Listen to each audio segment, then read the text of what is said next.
এটি আজ থেকে প্রায় 15 দিন আগে অর্থাৎ 18ই জানুয়ারি এই গাছটির এই ভিডিও ক্লিপসটি আমি ধারণ করি। সো আপনারা এই গাছটি আমি কিভাবে সংরক্ষণ করেছিলাম তার একটি ভিডিও আপনারা ইতোমধ্যে 1 মাস আগে আমি আপলোড করেছিলাম। সো আমি শীতের মধ্যে একটি গাছকে কিভাবে একটা সুন্দর বনসাই রূপ দেওয়ার জন্য কালেক্ট করতে হয় এবং সেই গাছটিকে প্রিপেয়ার করতে হয়, যারা হয়তোবা ভাবছেন যে শীতের মধ্যে আমি গাছটিকে কিভাবে সংরক্ষণ করব বা সংরক্ষণ করে আমি একটা গাছ তৈরি করব, সেক্ষেত্রে আপনাদের এই টেকনিকটি হতে পারে একটি গুড আইডিয়া। সো এই গাছটি একটি অশ্বত্থ গাছ, আর অশ্বত্থ গাছের বনসাই কত সুন্দর হয় এবং বিশেষ করে পাতাগুলো আমার খুব ভালো লাগে। সো দেখুন কত সুন্দর রুট আসছে, অলরেডি বুঝতে পারছেন রুটের কোয়ালিটি একদম ফিটফিটে। এটি যদি আমি সাধারণ অর্থাৎ পলিথিন না দিয়ে সাধারণভাবে রাখতাম তাহলে হয়তোবা এই রুটগুলো আসতো না এবং কি উপরের ট্রাঙ্কটি আস্তে আস্তে শুকিয়ে যেত, কেননা শীতকালে সচরাচর আপনার বাতাসের আর্দ্রতা খুবই কম থাকে। তার শুষ্ক আবহাওয়ায় এই গাছগুলোকে টিকানো খুবই কঠিন হয়ে যায়, বিশেষ করে শীতকালে।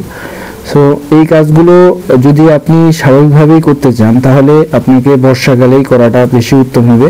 সো যদি আপনাদের মনে হয় যে আমি এই শীতের মধ্যেও বনসাইয়ের জন্য কিছু গাছ কালেক্ট করব, তাহলে আপনার এই টেকনিকটি হতে পারে একটি উত্তম আইডিয়া।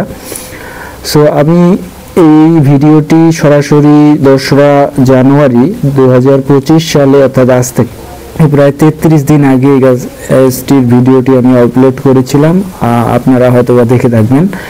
সো তখন কিন্তু আমি রেজাল্ট দিইনি, আর এই সরাসরি আমার ভিডিওটি দেওয়ার একমাত্র কারণ ছিল এই জন্যই যে আমি আপনাদেরকে বোঝাতে যাচ্ছিলাম যে শীতের মধ্যেও গাছ কালেক্ট করা যায়।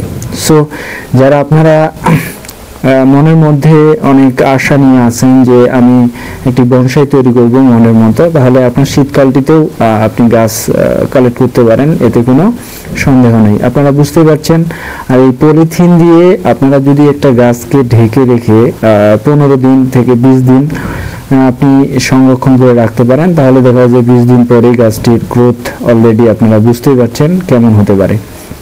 সো আজকে প্রায় 33 দিন পর, আজকে 4 জানুয়ারি আপলোডের দিন, অর্থাৎ এই দিন 33 দিন পর আমি আপনাদেরকে একদম রেজাল্ট সহকারে দেখানোর চেষ্টা করছি ভালোভাবে।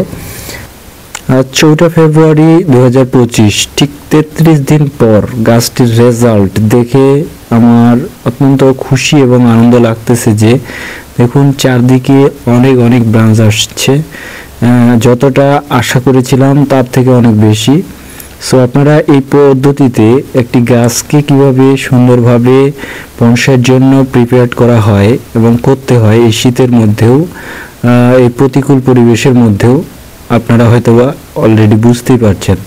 সো যারা আপনারা এখনও ভাবছেন যে আমি একটি গাছকে আমার বনসাই করে রাখবো বা আমার পাশাপাশি রাখবো, সেই ক্ষেত্রে এই শীতের মধ্যে আপনারা এই টেকনিক অনুসারে একটি গাছকে ঠিক এইভাবেই আপনারা ওয়াইল্ড কালেকশন করে প্রিপেয়ার করতে পারেন। সো এই গাছটির আমি 1.5 থেকে 2 বছরের মধ্যে একটা মোটামুটি বনসাই রূপ দিতে পারবো বলে আশা করছি।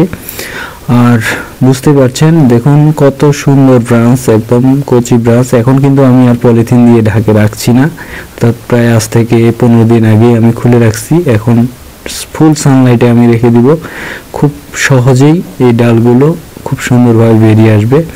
সো আজ এ পর্যন্তই, আবার দেখা হবে পরবর্তী ভিডিওতে। নতুন কোনো আইডিয়া এবং ধারণা আপনাদেরকে দেওয়ার চেষ্টা করব।